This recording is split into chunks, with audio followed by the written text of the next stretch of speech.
The divine musician. Northwest of the Aegean, where the cliffs of Pelion rise sheer out of the sea, dwelt long ago Charon, the centaur, the wisest of living things, half man, half horse.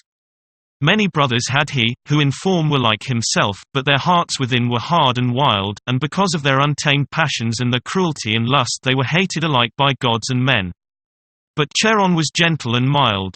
He knew all manner of strange things, he could prophesy, and play upon the lyre, and cure men of their hurts by means of healing herbs. He was brave withal, and had been in many a bloody fight, and knew the arts of war full as well as the arts of peace. Wherefore the old Hellenes called him Charon, the better one, and sent up their sons to live with him that they might be taught all the things which man should know. In a hollow cave on the mountain side he had his home. Far up above him the snow-capped peaks of Pelion kept watch over the nestling townships of the plain, and far, far below the waves of the Aegean washed without ceasing on the rocks of that pitiless coast, now soft and soothing as the song a mother sings to her child, now loud and boisterous beneath the lash of the storm wind, when the seabirds fly screaming to the shelter of the shore. All around were dark forests of chestnut, pine and oak, where many a fierce beast had his lair.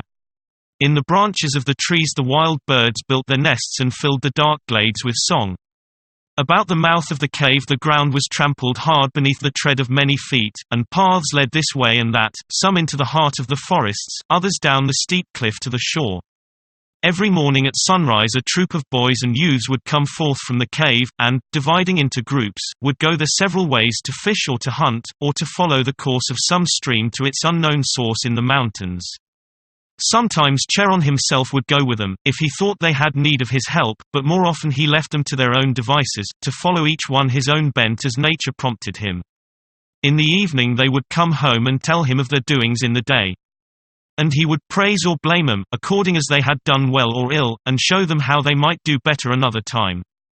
Then they would go to their couches of dried moss and leaves, and sleep the deep sleep of youth and health, while the cool night breeze blew in upon their faces from the mouth of the cave, and put fresh life and strength into their tired limbs. In the winter time, when the night was longer than the day, and the snow lay deep upon the hills, they would light a great fire in front of the cave with logs they had stored in the summer months, and Charon would take his lyre and sing to them of all things in heaven and earth, while they lay round about and listened. The songs which he sang to them then they never forgot, because Charon was wise, and spoke to their souls in his singing. So they laid up his songs in their hearts. And many a long year after, when they were grown men far away, and some danger or difficulty stood in their path, the drift of his teaching would come back to them in the words of a song, and their hearts would grow brave and strong once more to act worthily of their boyhood's sunny days on Pelion. Many a hero whose name still lives among men had been trained by Charon in his youth. Peleus, who married a goddess, and Achilles his son, the swiftest and bravest of mortal men. And Jason, the leader of the Argonauts, and Asclepios, the mighty healer, and, not least among them, Orpheus, the greatest of Greek musicians and mystics, whose tale I will tell you now. One day, as the shades of evening were beginning to fall, Charon stood before the mouth of the cave waiting for the lads to come home. Sooner than he expected he saw one of them far away coming down a path from the mountains, and he marveled that he should return so soon and alone. As he came nearer, Charon saw that he walked with his eyes upon the ground, deep in thought. Every now and again he stopped and looked round upon the peaceful hillside stretching calm and smiling in the golden glow of the evening. And when he had gazed for a moment he sighed, as though he would breathe into his soul the beauty he saw around him, and then went on his way once more with his eyes on the ground. So he walked till he came close to the cave and saw Charon standing in the entrance. Then he ran up to him and put his hand upon his shoulder. "My father," he cried, "look round upon the hills, hast thou ever seen them so fair as they have been this day?" Charon smiled at his words. "Orpheus," he said, "the fair face of the earth changes but little. In the soul of man it lies to look upon her and see her beauty or to be blind. Till this day I have been blind, Charon," he said. "And who has lifted the veil from thine eyes, my son?" asked his master. "I know not," he said. "But this morning, while yet it was dark, there came to me a strange unrest and a longing to be alone. So I crept forth from the cave whilst you were all sleeping, and climbed up the mountain side. Up, in the grey light before dawn, till I came to the place where the white snow lies like a cloak about the shaggy shoulders of Pelion. There I left the track of my footsteps where no feet but mine had trod, and climbed up upon a boulder and looked out across the sea. And I saw the great sun rise out of the east. As I looked it seemed that I beheld the face of God, and as the snow and the sea and the forests awoke to life in the light of His glory, my soul awoke within me. All the day long I wandered about the forests and hills, and I saw the beauty of the trees and the grass, and the grace of the wild deer as he bounded over the rocks, as I had never seen it before. The wonder of this day lies like a burden on my heart that I fain would ease, yet I have no words to tell of it. Then Charon took up the lyre which was lying by his side and passed his fingers gently over the strings. Orpheus, he said, many a long year ago, when thou wast a little lad, thy mother Calliope brought thee to me. And she put thy hand in my hand, and said, Charon, make a man of my son. Make him brave and fearless and strong, a worthy companion of the noble lads thou hast around thee. When the right time comes I will breathe my spirit upon him, and he shall be great, as few in this world are great. This day she has kept her word, Orpheus. She has breathed her spirit upon thee, and has opened the eyes of thy soul and made them see. Who is my mother Calliope? Asked the lad. She is the fair-voiced one who speaks through the lips of mortals by music and song, Orpheus. With her sisters, she dwells forever by the sunlit streams of Helicon, where they follow in the footsteps of Apollo, their lord, across the green lawns and the flowery meadows. All knowledge, all music of sound and of words, comes to men by their gift, those 9 great sisters, the Muses. Happy art thou to be her son. Take now this lyre from mine hand. Ease the burden of thy soul in song, and learn how great is the gift she has given thee. So Orpheus took the lyre from his master, and struck the chords, as all the lads who dwelt with Charon knew full well how to do. But instead of the old songs that he had learnt from his childhood, a new song came to his lips, and he sang as he had never sung before.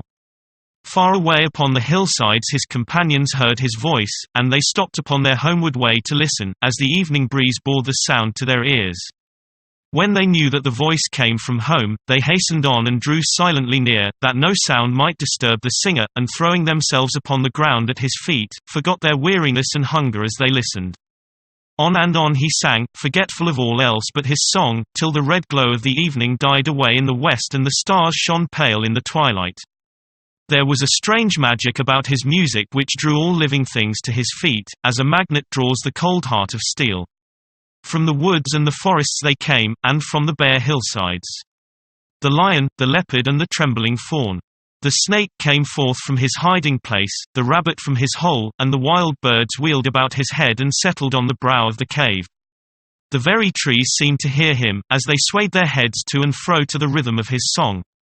As he looked round upon his comrades whilst he sang, his heart grew strong within him, for he felt that a strange new power had been born in his soul, which could bow the heads of men beneath his will as the wind bows the rushes by the stream. So he sang on as the twilight deepened into night, and all the stars of heaven came forth to listen, till at length his song died upon his lips, like a breeze lulled to rest at sunset. For a moment the creatures lay spellbound around him.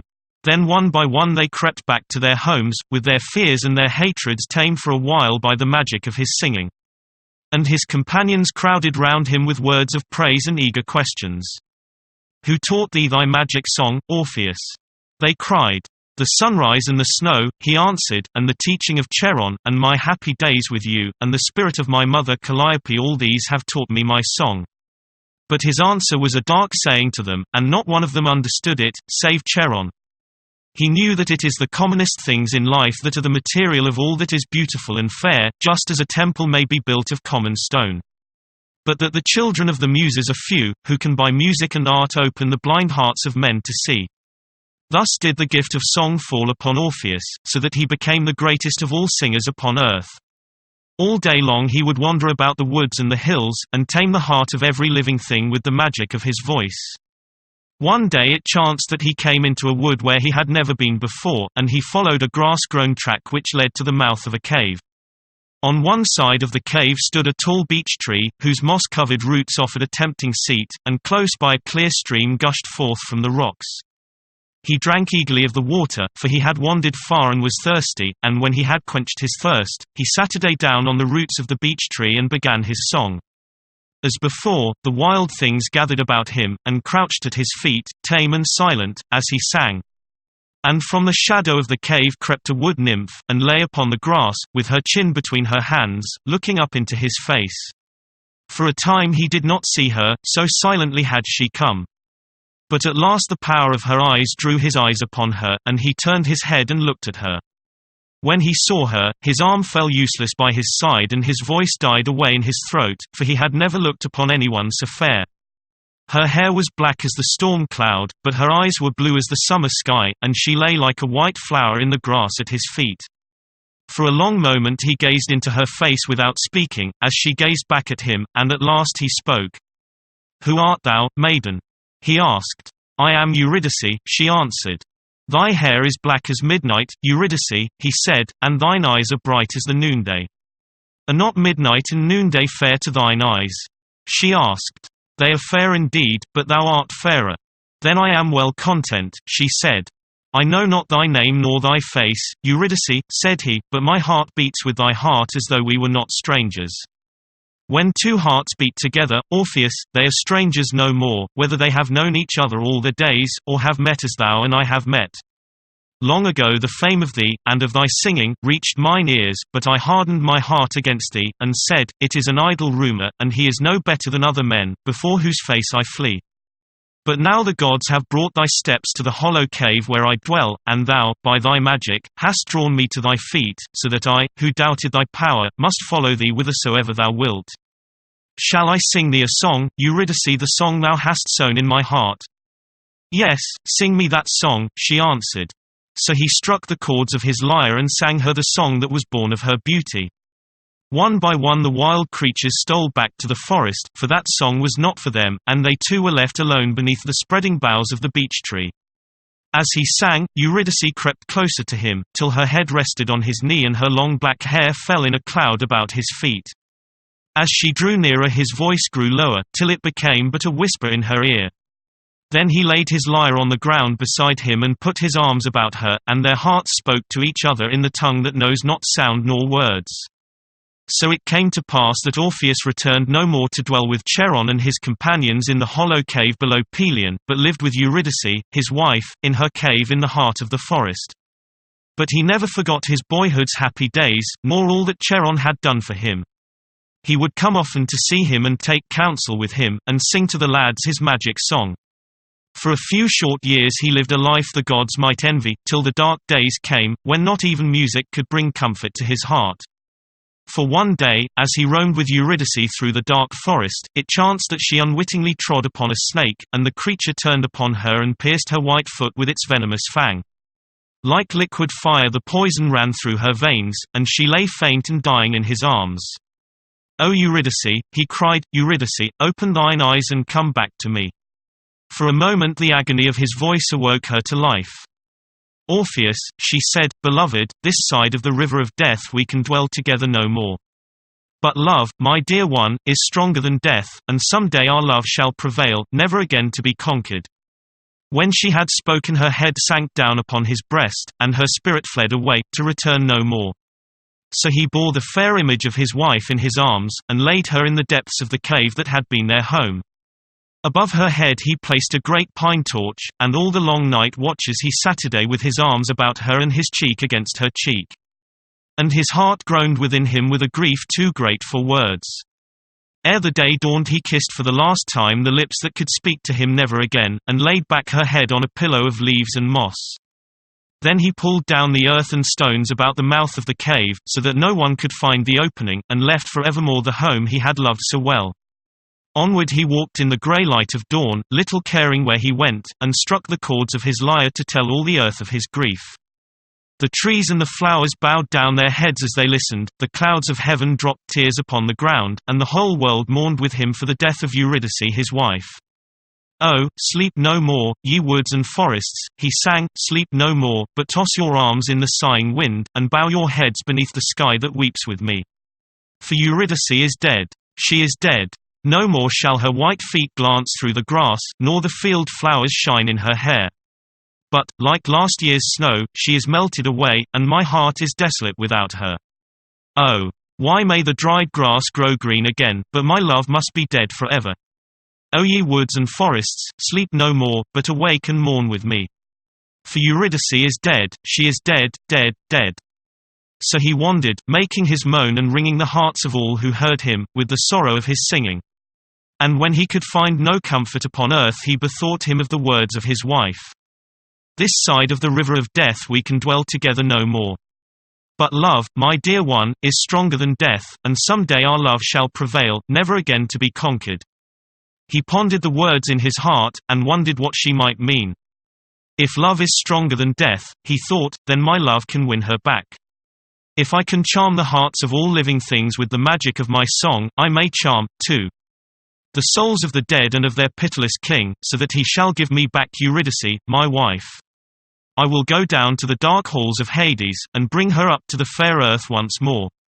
When hope was thus born anew in his heart, he grew brave for any venture, and pressed forward on his way till he came to the place men called the mouth of Hades.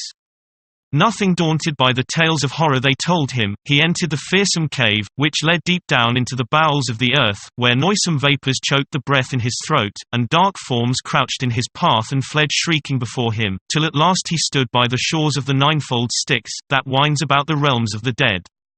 Then he shouted aloud to Charon, the ferryman, to row him across in his boat. When the old man heard his voice, he stopped midway across the stream. "Who is it that calls me in the voice of the living?" he asked. "It is Orpheus," he answered. "I am come to fetch back Eurydice, my wife." But the old man laughed, and his laugh cut the heart of Orpheus like a knife. "O beardless innocent," he said, "who gave thee power over life and death? I tell thee that many have stood by the shores of this stream and entreated me to take them across, that they might bring their dear ones back with them. But no living soul shall sit in my boat, nor shall the dead, who have Saturday in it once, ever return to sit in it again. Go back to the earth, young man, and when thy time has come, thou too shalt sit in my boat, never fear." "That time has come, Charon," he said, "and I shall sit in thy boat this day." Raising his lyre, he struck the chords, and his love taught him the tune and the words to sing. Steadfastly he gazed at Charon, and the magic of his singing drew the old man towards him as surely as though the rope of the boat were in his hands. Without ceasing his song, he took his place in the stern, and in time to the music Charon dipped his oars in the stream, so that the boat swung over the river as it had never swung before. As it stranded in the shallow water, Orpheus leaped lightly to shore. "Farewell for the present, Charon," he cried, "we shall meet again ere long." He hastened on his way, playing and singing his magic song. Resting on his pole, the old man looked after him with wonder in his heart, and shaded his eyes with his hand. For a ray of the sun seemed to shine for a moment in that cold grey land as Orpheus passed by. The pale flowers of hell tossed their heads to and fro, as though the west wind played through their leaves, and their colour and their scent came back to them once more. With a sigh, Charon breathed in the perfume from the air, and tossed back the grey locks from his brow and straightened his drooping shoulders.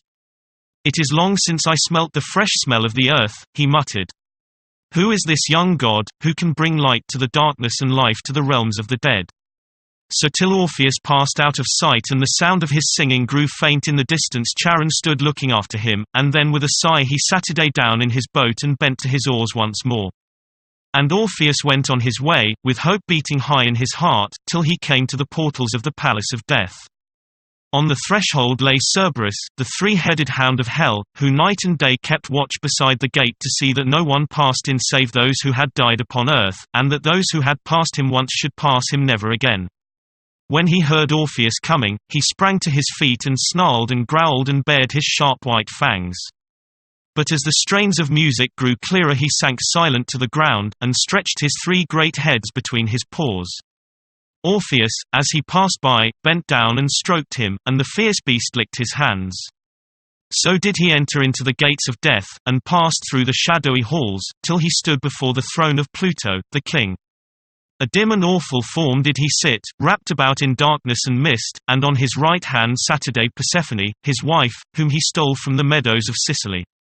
When he saw Orpheus his eyes gleamed like the gleam of cold steel, and he stretched forth his gaunt right arm towards him. "What dost thou here, Orpheus?" he asked. "I am come to ask thee a boon, O king," he answered. "There be many that ask me a boon," said Pluto, "but none that receive it. Yet none have stood before thee in the flesh, as I do, O king, to ask the boon. Because thou hast trespassed unlawfully on my domain, dost thou think I will grant thee thy boon?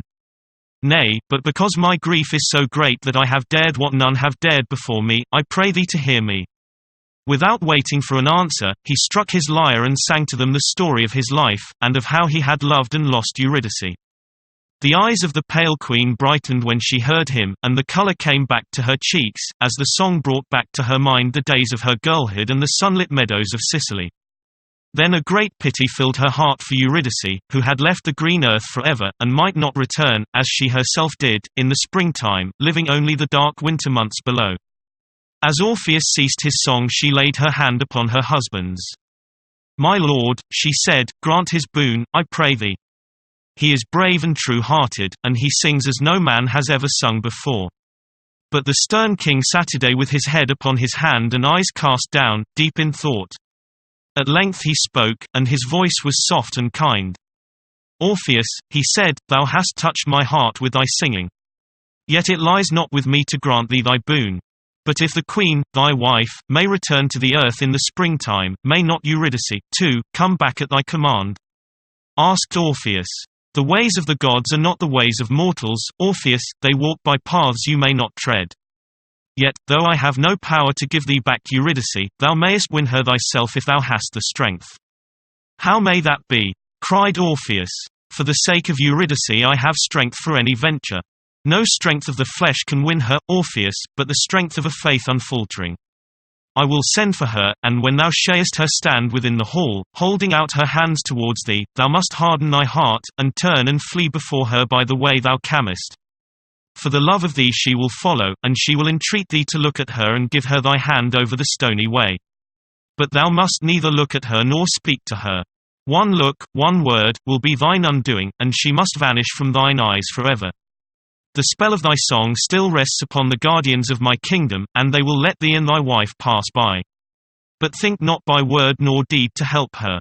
Alone she passed from life to death, and alone she must pass back from death to life. Her love and thy faith can be the only bond between you. Hast thou the strength for this?" "My lord," cried Orpheus, "'tis but a small thing to ask of a love like mine." "It will be harder than thou thinkest," the king replied. "Nevertheless, I will call Eurydice." He signed to a messenger to fetch her. In a few moments he returned, and behind him came Eurydice from the garden of death. The dank dew hung heavy about her, and she walked with her eyes upon the ground, while her long black hair hid the paleness of her face. Thus did she come into the center of the hall, and, not speaking or moving, Orpheus gazed upon her till she raised her eyes and saw him. With a cry she sprang towards him. "Orpheus," she said. But, remembering the words of the king, he turned and fled before her through the misty halls and out by the great gate, where Cerberus lay tamed with his heads between his paws. And he tried to shut his ears to her pleading as they sped across the plain, but every word that she said cut his heart like a stab, and more than once he almost turned to answer her, so piteous was her cry. "Oh, Orpheus, what have I done? Why dost thou flee from me? Oh, give me one word, one look, to say thou lovest me still." But he remained firm in his resolve, and Saturday himself in Charon's boat, and steeled his heart, whilst she Saturday beside him, but could not touch him.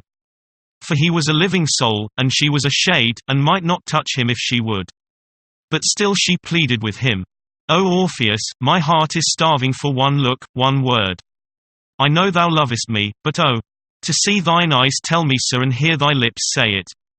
He longed to turn and clasp her in his arms, and tell her how he loved her better than life. But still he refrained, and hugged his lyre close to his breast in his agony. And as soon as the boat touched the shore he leapt out and hastened up the steep, dark path, whilst the sweat stood out in drops upon his brow, so hard was the way and so stifling the air. Behind him followed Eurydice, and if the way was hard for him, for her it was 10 times harder. She had no strength for words, and only by her sobs did Orpheus know she was following still. So they went on, till at length the air grew pure and fresh, and the daylight shone before them at the mouth of the cave. With eager steps Orpheus pressed forward, longing for the moment when he might clasp his wife in his arms and speak to her once more. But as the way grew easier for him, it grew harder for Eurydice. Since no one may pass from death to life without sore travail and pain. So she struggled and stumbled after him, and her heart gave way within her as she felt she could follow no farther. Orpheus, she cried in her despair, thy hand. Ere reason could restrain him, his heart had answered her sudden cry, and he turned and held out his arms to help her. All too late he knew his folly. For even as he was about to hold her she slipped away, and as smoke is borne away on the wings of the wind, so was she borne away, helpless and lifeless, to the realms of the dead, and her voice floated back like the echo of a dream. Farewell, Orpheus. Alas! Alas! Farewell! So for the second time did he lose Eurydice, and if his grief was great before, it was 10 times greater now. For as the cup of joy had touched his lips it had slipped from his hand and broken, and he knew that the chance the gods had given him once they would give him never again, but that all his life long he must dwell in loneliness without Eurydice his wife. Blindly he went forward with his lyre beneath his arm. The strings hung broken and lifeless, for the rocks and thorns had torn him as he passed on his way up from Hades. But he heeded not nor made any effort to mend them, for the strings of his heart hung broken too, and the music in his soul was dead. In black despair he wandered on, and the sunshine to his eyes was darkness, and the fair forms of earth were sadder than the phantoms of Hades had seemed to him while hope still beat in his breast. As a colt that has wandered far by unknown paths returns at last surely to his homestead, so did his feet carry him back to Pelion and the dear home of his boyhood. Not till he stood in the path which led up to the cave did he know where he had come. But when he saw the mouth of the cave before him his eyes were opened once more, and a faint joy stole into his heart as he went on and Saturday down on a stone outside. All was silent and deserted, and he Saturday for a while alone with his own sad thoughts, till he felt a touch upon his shoulder, and looked up into the face of Charon standing beside him. "O my master," he cried. "My son, thou hast suffered," said Charon. "I have been down into Hades, Charon," he answered. "My child," said Charon, "I know it all." He gazed upon him, his great mild eyes full of pity, and Orpheus gazed back at him, and knew that he understood, though how he had learnt his tale he could not tell. His heart drew comfort from the sympathy that understood without words, and was softened as the parched earth is softened by rain, so that he took Charon's hands between his, and bowed his head upon them, and wept. Thus it came to pass that he returned to his boyhood's home, and dwelt once more with Charon and his lads beneath the shade of snow-capped Pelion. In time the bitterness of his grief was purged away, and he remembered Eurydice as something bright and fair that had been woven into the web of his life while yet it was young, and which could never be taken away. As he listened again to the old songs which Charon had sung to him and his comrades when they were lads, the fire and the eagerness of his youth were born once more within him. When he saw the elder ones go forth into the world and little lads brought up to take their place with Charon, he felt how life stands ever beckoning and calling to those in whose veins the blood of gods and heroes runs, and they go forth to rule and to serve, to fight and to labor, in answer to the call which the foolish do not hear. So one morning he took his lyre, which for many a long day had lain silent, and putting fresh strings for the ones that were broken, he passed his fingers lovingly over them as of old. And the spirit of music sprang to life once more in his heart, as the flowers spring to life when the winter is past, so that once again he could charm every living thing by the magic of his song. When Charon knew that his power had come back to him he was glad. "Orpheus," he said, "thou hast conquered. A weaker man than thou art would have lain crushed beneath the foot of adversity. But those who bravely rise again are stronger than before. Master," he said, "when I saw the broken strings of my lyre and felt my voice choked within me, I said, with the breaking of this string the music dies and becomes a voiceless echo of the past, just as now Eurydice is a shade in the shadowy land while her body is dust upon earth, and lo! Ere the strings were mended or the voice grew strong again, the soul of song lived once more in my heart, as on the day when first my mother Calliope breathed her spirit upon me. If music may live without sound or words, may not the soul live too without bones and flesh? This is a mystery, and I must seek the wide world for an answer." And Charon smiled upon him. "It is good to seek," said he, "though thou find no answer in the end." "Yet will I find an answer," said Orpheus. So when the call of Jason came soon after, for him to sail with the heroes in the good ship Argo for the finding of the Golden Fleece, and to be their minstrel on the stormy seas, he went down right gladly to Iolcos. At the sound of his song the gallant ship leapt over the stones and into the sea like a charger ready for battle, though before she had been too heavy to move. So he sailed with the heroes on their perilous venture, filling their hearts with courage and hope, and took them safely through many a danger by the magic of his song. But though many had set out, there were few that returned, and he saw the wreck of many a promising life on that terrible voyage, but found no answer to his quest. He bowed his head in reverence to the memory of those who, for the sake of adventure and honor and a noble name, had poured forth their lives like water on a thirsty soil, knowing full well when they set forth that the danger would be for all, but the prize and the dear home coming for few. So, as soon as might be, he set forth again to wander the wide world alone with his lyre.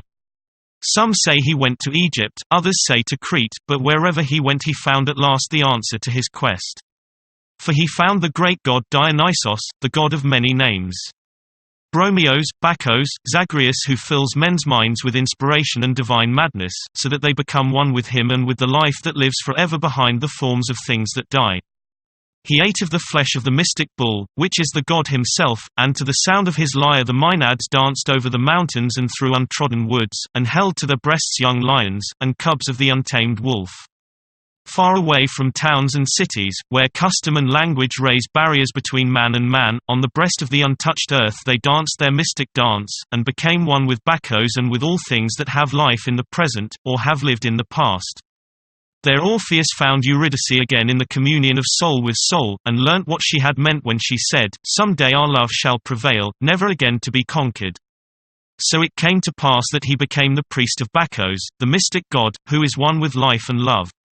And he wrote upon tablets the rule of life, by which, through purity and initiation, men may become one with the god, and when they have been purified by birth and rebirth in many diverse forms, they may win, because they are one with him, the immortal life that changeth not, like the life of the stars in heaven. The tale goes of Orpheus that at last he came to Thrace and the wild mountain lands that lie to the north of Greece. There he tamed the fierce hill tribes with the magic of his song, and lived a life of abstinence and purity and ecstasy of the soul. But the followers of Dionysos who dwelt in those parts looked on him askance. For whereas they worshipped the god with shedding of blood and rending of goats, in the madness that is born of wine, the ecstasy of his worship was born of music and beauty, and he would have no part nor lot in their wild revels. And because there is no hate that is greater than the hate of those who worship one god in divers way, there came a day when the mad frenzy of the Maenads was turned against Orpheus himself. As he sat a day looking forth on the sunrise and singing as he touched his lyre, the raving band came up behind him, full of madness and of wine. And they tore him limb from limb in their frenzy, as they had torn the wild goats before, and cast his head into the Hebrus, thinking to silence his singing forever. But his head floated on the waves of the eddying stream, fair and fresh as in life, singing as it floated its magic enchanting song. Gently the river bore it along and down to the sea, and the blue sea waves kissed it and passed it from one to the other, till at last they cast it up, still singing, on the shores of the Lesbian Isle.